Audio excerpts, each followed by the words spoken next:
Cinema రాయటం నేను అదృష్టంగా ఫీల్ అవుతున్నాను. ఎందుకంటే ఇప్పుడు దాకా ఎంటర్టైన్మెంట్ సినిమాలు రాశాను. సో అన్ని సినిమాలు సక్సెస్ అయ్యాయి. ఈ సినిమాలో చౌదరి గారు నన్ను పిలిచి ఇది ఎంటర్టైన్మెంట్ లాగా తీయాలి, మనం ఎలాగైనా చేయాలంటే బాగా కష్టపడి నన్ను అమెరికా తీసుకెళ్ళి అక్కడ 75 days అక్కడే కూర్చోబెట్టి దగ్గరుండి రాయించారు. సినిమా ఈరోజు చాలా బాగా వచ్చింది. So main youth and mass అయితే ఊగిపోతున్నారు థియేటర్లో, నేను చూశాను. సో ఇది నెమ్మదిగా కొన్ని వైవేసి గారి సినిమాలు ఏంటంటే దేవదాస్ సినిమా దగ్గర నుంచి చూసుకుంటే లాహిరి లాహిరి సీతయ్య అన్నీ నేను చదువుకున్న రోజుల్లో చూశాను. ఫస్ట్ కొంచెం నెమ్మదిగా ఉంటూ ఒక్కసారి ఉప్పెన్లా అవుద్ది. సో ఈ రేయి కూడా అదే పరిస్థితి ఇచ్చేస్తున్నాను. రోజు రోజుకి యూత్ మాస్కి బాగా దగ్గర అవుతుంది.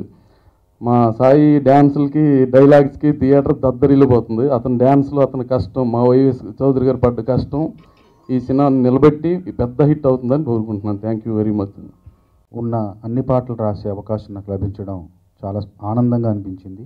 ముందు దర్శకులు చెప్పిన వెంటనే, కథ చెప్పిన వెంటనే ఆ కథనం జరిగే ప్రదేశం ఇవన్నీ చాలా కొత్తగా ఉండడం, ప్రతి పాటకు కూడా ఒక కొత్తదనంతో కూడిన ఒక అంశాన్ని ఎంచుకోవడం, వస్తువుని ఎంచుకోవడం అన్నది ఈ పాటల విజయానికి మూలసూత్రం అయింది. ఇందులో అన్ని రకాల పాటలతో పాటు ప్రేమకు పెద్దపీట వేసే పాటలు చాలా ఉన్నాయి. ఇందులో ముఖ్యంగా ఓ డియర్ అనే పాట నా మనసుకి, నా హృదయానికి బాగా హత్తుకున్న పాట, నచ్చిన పాట, దగ్గరైన పాట. చాలా సినిమాల్లో చాలా విషయాల్లో మనం చూస్తుంటాం. ఏంటంటే ప్రతి సినిమాలో ఏదైనా ఒక సందర్భంలో వస్తుంది ఏంటంటే, ఎవరిని చూసినా ఏ వస్తువుని చూసినా కూడా అమ్మాయి కనబడుతుంది, అమ్మాయి రూపమే, అమ్మాయి లక్షణాలే కనబడుతుంటాయి అనేది సాధారణంగా చెప్పే విషయం. కాకపోతే ఈ చిత్రంలో చాలా కొత్తగా కనపడని వాటిల్లో అమ్మాయి కనబడుతుంది అనే ఒక కొత్త అంశం తీసుకొని, ఓ డియర్ నిన్నే చిరుగాలుల్లో చూశానే, ఓ డియర్ నిన్నే చలిపిడుగుల్లో చూశానే, ఓ డియర్ నిన్నే పూవాసనలో చూశానే, ఓ డియర్ నిన్నే నా ప్రాణంలో చూశానే, కనిపించని వాటిల్లో కనిపించినావే, కనులెరగని బాటల్లో నడిపించినావే, నడిపించి ప్రేమంటే నేర్పించావే, నడిచేటి ప్రేమల్లే నన్ను మార్చావే, thanks baby thanks, you taught me art of love, thanks baby thanks, you taught me taste of love అనే ఒక అద్భుతమైన పాటను నా చేత రాయించారు. అట్లాగే ప్రియతమా ఎందుకే చంపుతావే నన్ను, హృదయాన్ని పిండి వేసే పాటను కూడా నా చేత రాయించారు. ఇలా ప్రేమకు పెద్దపీట వేస్తూ ప్రేమతో పందెం కలిస్తే ఫలితం విజయం అనే ఒక లక్ష్యంతో, ఒక లక్షణంతో ఈ చిత్రాన్ని నిర్మించారు. అట్లాగే సినిమా కూడా విజయవంతంగా ప్రదర్శింపబడుతుంది. ముఖ్యంగా ఈ సినిమా గురించి ఒక్క మాటలో చెప్పాలంటే, చివర్లో వచ్చే ఆ పతాక సన్నివేశంలో వచ్చే 7 నిమిషాల పాట అది ఒక చిత్రంతో సమానం. అంత కష్టపడ్డాం, అంత శ్రమించాం, అంత వ్యయప్రయాసాలు కూర్చి ఆ పాటని, ఆ క్లైమాక్స్లో ఉన్న ఆ పాటని, ఆ నృత్య భంగిమల్ని ఆయన దృశ్యీకరించారు. దానికి తగిన ఫలితం, దానికి తగిన గుర్తింపు వస్తున్నందుకు చాలా సంతోషంగా ఉంది. పైనుండి ఖచ్చితంగా ఉంటేనే ఈ మాత్రం మేము ముందుకు వెళ్ళగలుగుతున్నామని మనస్ఫూర్తిగా భావిస్తూ, ఇంకా ఈ చిత్రం ఇంకా గొప్ప విజయం సాధించాలని, వసూళ్ల పరంగా ఇంకా ఎన్నో రికార్డులు తిరగరాయాలని, చౌదరి గారి పడ్డ కష్టానికి ఫలితం పూర్తిగా రావాలని మనస్ఫూర్తిగా కోరుకుంటూ, ఒక ఆర్టిస్ట్కి, ఒక మ్యూజిషియన్కి ఒక పెద్ద సినిమాతో అసోసియేట్ అయితే బాగుండు, అది వాళ్ళ డ్రీమ్ అనమాట, వాళ్ళ కళ. ఈ సినిమాలో ఒక సింగర్ లాగా, ఒక ఆర్టిస్ట్ లాగా నాకు 2 కళలు నెరవేరాయండి. ఎందుకంటే చాలా పెద్ద బ్యానర్లో, అది కూడా వైవిఎస్ చౌదరి గారితో, చక్రి గారి కాంబినేషన్లో, చంద్రబోస్ గారి కాంబినేషన్లో నేను పాడడం జరిగింది. అండ్ అదే సినిమాలో చౌదరి గారు మంచి క్యారెక్టర్ ఇవ్వడం వల్ల నేను చేయడం జరిగింది. సో నాకు చాలా చాలా చాలా ఆనందంగా ఉంటుంది. నేను సినిమా చూసే టైంలో జనాలు నిజంగా హ్యాపీ ఫీల్ అవుతుంది. నేను అప్పుడే డైరెక్టర్ గారికి మెసేజ్ పెట్టాను, సార్ చాలా మంచి రెస్పాన్స్ ఉందండి థియేటర్లో అని. అండ్ అందరూ ఎంజాయ్ చేస్తుంటే మా సినిమా ఇంత బాగా రిసీవ్ చేసుకున్నందుకు ఐ ఫెల్ట్ వెరీ హ్యాపీ. ప్రతి ఒక్కరికి థ్యాంక్స్ చెప్పుకోవాలి. ఎందుకంటే చాలామంది ప్రేక్షకులు ఉద్యమాట పడిన కంచి నాకు ఫోన్ చేస్తూ వచ్చారు. ఈ సినిమాలో మేము తీసింది first half west Indies, second half America. జనరల్గా ఇలా బట్ ఈ రెండింటికి అనుసంధానం చేస్తూ ఒక ఇండియా నుంచి వెళ్ళిన కథానాయిక తన ఆశయం కోసం చేసిన జర్నీనే మనకు కథ అనమాట. అంటే ఒక తెలుగు అమ్మాయి, ఇండియా నుంచి వెళ్ళిన అమ్మాయి అమెరికా వెళ్ళి అమెరికాకి ప్రెస్టీజియస్ టైటిల్ని సాధించటం, ఆ సాధించే ప్రాసెస్లో ట్రినిడాడ్ పోర్ట్ ఆఫ్ స్పెయిన్ నుంచి వచ్చిన తెలుగు ఆరిజిన్స్ ఉన్న బ్యాచ్ ఆ అమ్మాయికి సపోర్ట్గా ఉండి హీరో తను అనుకున్న ఆశయానికి సాధించేదిలో తీసుకెళ్ళటం. ముఖ్యంగా 3 క్యారెక్టర్ల మధ్యన ఈ సినిమా డిజైన్ చేసాం. అది మాస్ ప్రేక్షకులు, యూత్ ప్రేక్షకులు ముందుగా గుర్తించారు. వాళ్ళు కంటిన్యూస్గా అప్రిషియేట్ చేస్తున్నారు. శుక్రవారం నుంచి శనివారం నుంచి ఆదివారం నుంచి నెమ్మదిగా క్లాస్ ఆడియన్స్ ఫ్యామిలీ ఆడియన్స్ కూడా ఈ సినిమాకి పెరుగుతూ వచ్చారు. ఇదంతా చూస్తుంటే నా దేవదాస్ సినిమా అనుభవం నాకు గుర్తొచ్చింది. అది కూడా నెమ్మదిగా స్టార్ట్ అయ్యి దేవదాసు ఒక 4-5 వారాల తర్వాత పికప్ అయ్యి ఒక 175 days రన్కి వెళ్ళింది, విజయవంతమైంది. బట్ ఇప్పుడు అంత కాలం పరిమితి లేదు కాబట్టి ఇది శుక్రవారం నుంచి శనివారం, శనివారం నుంచి ఆదివారం గణనీయంగా ఆడియన్స్ యొక్క ఇంప్రెషన్ సంపాదించుకుంటూ మంచి పొజిషన్కి వచ్చింది. అందువల్ల మేము చాలా హ్యాపీ ఫీల్ అవుతున్నాం, కాన్ఫిడెంట్గా ఉండగలుగుతున్నాం సినిమా ప్రోడక్ట్ మీద. ఇది దినదిన ప్రవర్ధమానమై నెమ్మదిగా హాలిడేస్ అవనిస్తున్నారు. ఇంకా క్యారెక్టర్ల పరంగా అయితే హీరో క్యారెక్టర్ ఏంటంటే తను అందం పట్ల వ్యామోహంతో పెరిగిన ప్రజెంట్ యూత్కి సంబంధించిన ఒక ట్రెండీ రిప్రజెంట్ గై అనమాట. అది ఎట్లా అంటే దేవుడు తప్పు చేస్తున్నాడు, 13-14 ఏళ్ల వయసులో కెరీర్ మీద కాన్సన్ట్రేట్ చేద్దాం అనుకున్న టైంలో అమ్మాయిలు అందాలు చూడమనే హార్మోన్స్ని డెవలప్ చేసి మమ్మల్ని డీవియేట్ చేస్తున్నాడు, డిస్ట్రాక్ట్ చేస్తున్నాడు, తప్పు దేవుడిదని చెప్పి ఒక క్యారెక్టర్. అదే హీరో పోషించాడు. హీరోయిన్ అంటుంది తన ఆశయం ముఖ్యం. అమ్మాయి ఒకటే అడుగుద్ది అనమాట, నీ పేరు ఏంటని అడుగుద్ది. నా పేరు రాక్ అంటాడు. నువ్వెవరని అడుగుద్ది. నేను రాక్ని అంటాడు. అది నీ పేరు, నువ్వెవరని అడుగుద్ది. మైకేల్ దీపికల ముద్దు బిడ్డనని చెప్తాడు. కాదు, అది నీ కేర్ ఆఫ్ అడ్రస్, నువ్వెవరు అంటుంది. నేనేంటో నాకే తెలియదు, అదే నేనని కొంచెం యాటిట్యూడ్గా చెప్తాడు. అది నీ క్యారెక్టర్, బట్ నువ్వెవరనగానే ఆడికి కోపం వచ్చి ఇదే క్వశ్చన్ నేను అడుగుతాను, నువ్వేం సమాధానం చెప్తా చూస్తానని నేను అమ్మాయిని అడిగితే ఆ అమ్మాయి అక్కడున్న గులాబీ ఫ్లవర్స్ని ప్లక్ చేసి పైకి గాల్లో గీసిరి డ్యాన్స్ చేస్తూ ఒక్కొక్కటి పిక్ చేసి అతని ముందు అలా అంటే వదిలి ఒక మాట చెబుద్ది అనమాట. ఒక ఏజ్ వరకే మనం ఒక తల్లిదండ్రులకి బిడ్డలుగా ఉంటాం.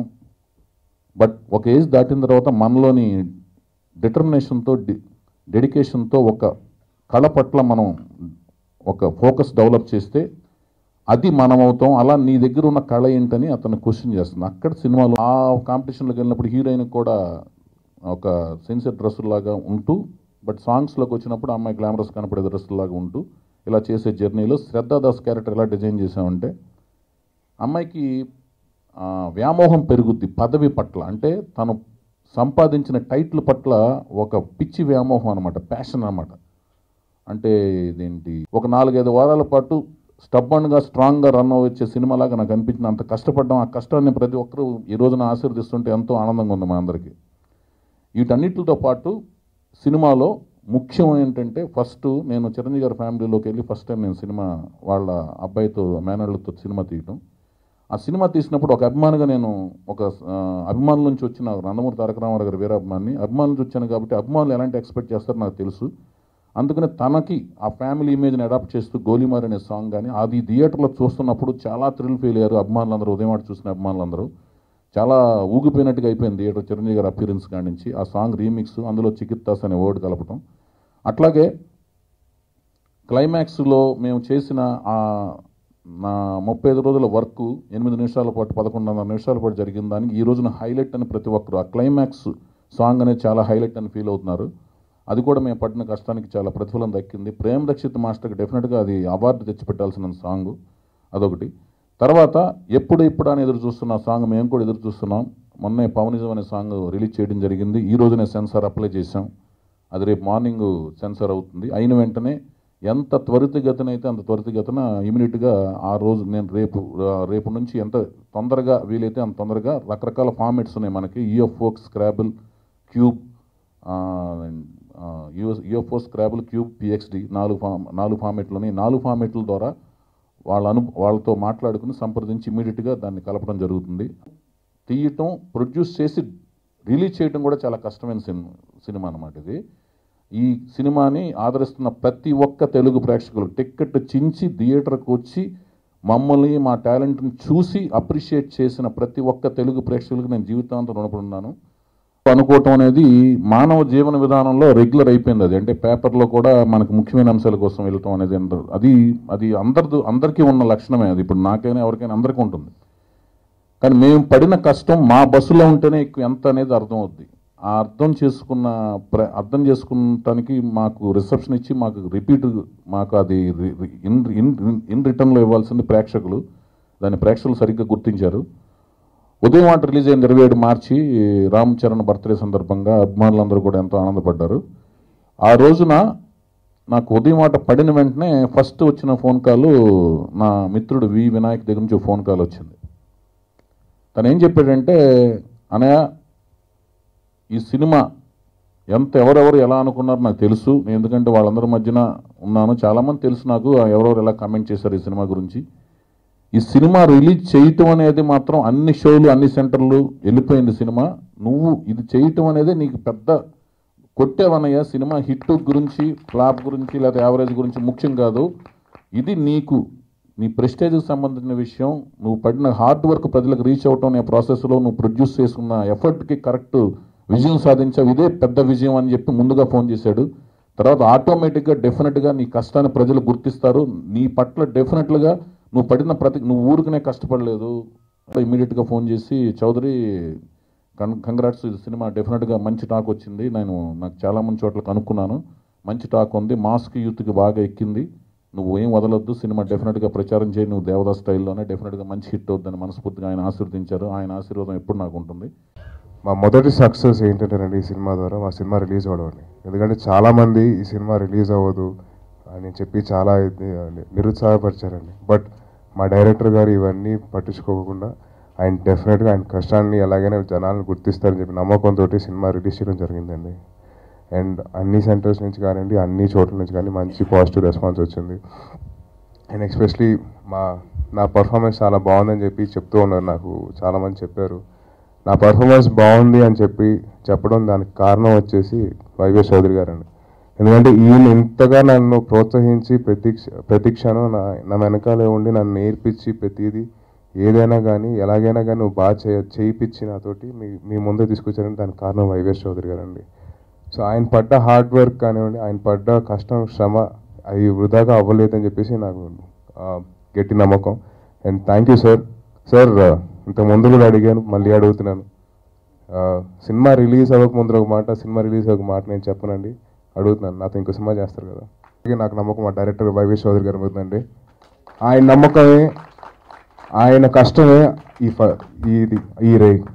ఆయన కష్టం ఆయన పడకపోతే, ఇంత ఇదిగా ఆయన క్రమశిక్షణగా ఉండకపోతే ఇంత పెద్ద సినిమా నేను ఇంకా మా జీవితాంతం క్యాన్స్లోనే ఉండేది, బయటకు వచ్చేది కాదు, జనాలు చూసేవారు కాదు, అప్రిషియేషన్ ఉండేది కాదు, బ్లెస్సింగ్స్ ఉండేది కాదు. సో డెఫినెట్గా వైవే చౌదరి గారు, మా డైరెక్టర్ గారు నన్ను బాగా ప్రోత్సహించారండి. ప్రతి చిన్న విషయంలో ఆయన దగ్గర ఉండి కేర్ తీసుకొని నేను ఎలా చేయాలి, ఏంటి, ఎలా స్పందించాలి, మీ ముందర ఎలా మాట్లాడాలి, ప్రేక్షకుల ముందర ఎలా మాట్లాడాలి, అభిమానులతో ఎలా మాట్లాడాలి, ప్రతి చిన్న విషయం నుంచి ఒక పెద్ద సీన్ దగ్గర వరకు అన్నింటినీ ఆయన దగ్గర ఉండి ఆయన చూసుకొని నేను గైడ్ చేశారండి.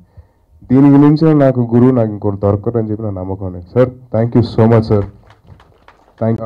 ఇంకొకరు చెప్పుకోవాల్సింది ఏంటంటే, నాకు చక్రి గారి గురించి, ఆయన చాలా ఈ క్షణం మాతో పాటు లేరు అని చెప్పి చిన్న బాధ ఉంది, కానీ ఆయన మ్యూజిక్ ద్వారా ఎప్పుడు మాతో ఉంటారు, ప్రేక్షకుల హృదయాల్లో ఉంటారని చెప్పి నమ్మకం. అండ్ ఆయన ఎప్పుడు చూసినా చాలా ఆనందంగా, ఎప్పుడున్నా కానీ డల్గా లేకుండా అందరినీ ప్రోత్సహిస్తూ అందరికీ ఎనర్జీ నింపుతూ ఉండేవారు. ఆయన ప్రతి సాంగ్ విన్న తర్వాత ఫోన్ చేసి, తేజు సాంగ్ బాగుందా, ఏమైనా మార్చమంటా అని చెప్పి. సార్ నేనేం చెప్పగలుగుతానండి, మీరు పెద్ద మ్యూజిక్ డైరెక్టరు, మీరు ఏమి ఇస్తే నేను దానికి తగ్గట్టు నేను పర్ఫార్మెన్స్ చేస్తానని చెప్పి ఆయన చెప్పడం, ఆయన ప్రతిసారి మమ్మల్ని ఎంకరేజ్ చేస్తూ వచ్చిండేవారు చక్రి గారు. అండ్ అలాగే అటువంటి మ్యూజిక్కి కాంప్లిమెంటింగ్గా దాని లిరిక్స్ రాసిన చంద్రబోస్ గారు చాలా బ్యూటిఫుల్ లిరిక్స్ రాశారండి. ఎందుకంటే సాంగ్కి తగ్గట్టు ఉండాలి, అలాగే అట్మాస్ఫియర్, అక్కడ ఉన్న లొకేషన్ తగ్గట్టు మేము ఎలాగైతే ఉండాలో అని చెప్పి ఆయన రాశారు. Thank you so much sir. And అలాగే సీన్స్ చేసేటప్పుడు ఫ్రెండ్స్ మధ్యన కానివ్వండి, లేకపోతే ఒక శ్రద్ధ దాస్తో మాట్లాడేటప్పుడు కానివ్వండి, ఇంటర్వ్యూ సీన్స్ శ్రీధర్ సీపాన గారు బ్యూటిఫుల్ జాబ్ చేశారండి. అండ్ నాకు ఇటువంటి మంచి డైలాగ్స్ రాసి నాకు ఇచ్చిన చాలా ఆనందంగా ఉంది. అండ్ సార్ నా ఫేవరెట్ డైలాగ్ వచ్చేసి నోయల్తో చెప్తాను. ఒక టైంలో సింహం 18 గంటలు పడుకుంటుంది, కానీ గాడిద 18 గంటలు పనిచేస్తుంది, కింగ్ ఎవర్రా అని చెప్పండి. దట్స్ మై ఫేవరెట్ డైలాగ్లు కానివ్వండి. మెగా ఫ్యామిలీ అభిమానులు అందరూ ఫోన్ చేసి బాగా చేశారు అని చెప్పి చెప్పడం, వాళ్ళ బ్లెస్సింగ్స్ మాతో ఉంటాయి, ఎల్లప్పుడూ నాతో పాటు ఉంటాయని చెప్పి వచ్చిన నమ్మకం అండి. Thank you so much. And ఇద్దరు గురించి మెన్షన్ చేయాలి, శరత్ గారు అండ్ జీకే గారు. వాళ్ళు డైరెక్టర్ గారిని ఎప్పుడు చూసినా గైడ్ చేస్తూ వాళ్ళని బాగా చూసుకుంటూ ఆయన్ని ఎలాగైనా కానీ సినిమా గురించి ఆలోచిస్తూ చెప్పారు. అండ్ సినిమాలో కొరియోగ్రాఫర్స్ గురించి చెప్పాలి. ఈ సినిమాకి నేను రాజు సుందరం మాస్టర్తో పనిచేశాను, జానీ మాస్టర్తో పనిచేశాను, and Brinda ma'am and Prem Rakshith master.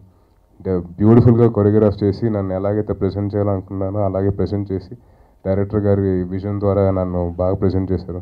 ప్రేక్షకులు కానివ్వండి, మమ్మల్ని ఇంత బ్లెస్ చేసి మా సినిమాని థియేటర్కి వచ్చి చూసినందుకు చాలా థ్యాంక్స్ అండి. అండ్ ఒక చిన్న రిక్వెస్ట్ అందరికీ ఎప్పుడు చెప్తుంటాను, మళ్ళీ చెప్తుంటాను, మా సినిమాయే కాదు ఇతర సినిమాలని కూడా మీరు థియేటర్కి వచ్చి చూడండి, పైరసీని ఎంకరేజ్ చేయకండి ప్లీజ్. మేము ఒక మంచి క్వాలిటీ ప్రోడక్ట్ మేము ముందే తీసుకొద్దాం అనుకుంటున్నాం. సో థియేటర్కి వచ్చి చూస్తే మాకు దానికి మించిన బ్లెస్సింగ్ ఇంకోటి లేదు. ఈ సిటీలో ఎవడికి కాలినా నాకు కాల్ చేస్తారు, అదే నాకు కాలిందనుకో. నిజంగా నువ్వు ఫైర్ ఆఫీసర్ వేనా? ఐడి కార్డ్ చూపించు.